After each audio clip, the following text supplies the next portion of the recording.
Kati-kati na ba ang iyong mga paa? Handa nang umalis, mag-iwaliw at lumarga. Buti na lang taga-di. Hey guys! I'm Bobby! Paul! Elise! Lights! I am Bobby. Welcome to Pinoy Baby Top 10! It's more fun in the Philippines. Sarap siya! Pinoy na Pinoy. Kaya wala na yung matagalin pa. Let's start on our daily top 10. Ang pagkain ito, hindi lang favorite ng mga kids, pati na rin ng young at hearts. Makakalisis ko pa ba sa tamis at salit? Filipino. It's more fun in the Philippines.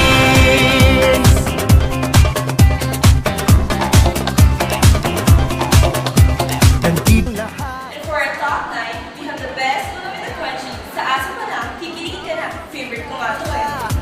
Halatang Pilipino ka. Abot langit ang iyong ngiti. Lahi ng masasaya. Ang sarap naman nun. Next naman, Pinoy na Pinoy. Na sobrang lagkit at linangam. Lahat kayo, mototokum. Kaya ng tsinelas mo, nakatapa ka sa paraiso. It's more fun in the Philippines. Palalayo. It's more fun in the Philippines. Because summer's getting closer, siguradong hit na naman ito ang magpapalamig sa tag-init nyo. It's more fun in the Philippines. Bakit palalayo? Sobrang swerte kaya ng tsinelang Laging trending ang bed, laging nag-rate. Ubi manggama ka po na sticker on favor. the Philippines. Bakit palalayo? Mula Batanes hanggang Mulo. Nakakaputo. Sarap naman nun. Yeah. Ay, nabis ko tuloy yung sinigang ni Mami. Direk, wanna eat na! Guys, teka lang. Top 10 pesos pa lang yun. So let's continue to our last 5. Ano meron dyan, Laida? Malalim ang dagat at mababaw ang Best combination nga daw sabi nila. Favorite ng mga credit. Well, kahit sino naman magugustuhan mo. Sa unang tingin mo pa lang, mangangasim ka na. sasaya.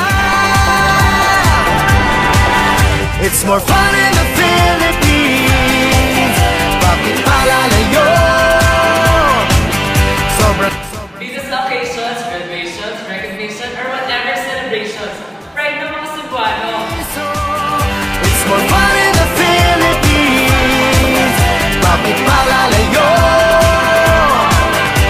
Mula Batanes.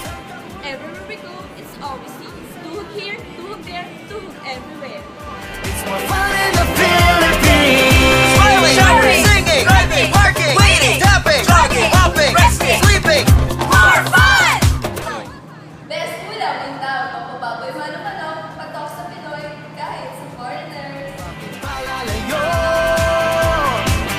Sobrang swerte kaya ng tsinelas mo. Nakatapak ka sa parat. And now, we're down to our last at pinaka-famous. Sabaw pa lang, pampatibay na ng tuhod. Sa sigaw ng tindero, ikaw ay mapapa. Manong, isa pa nga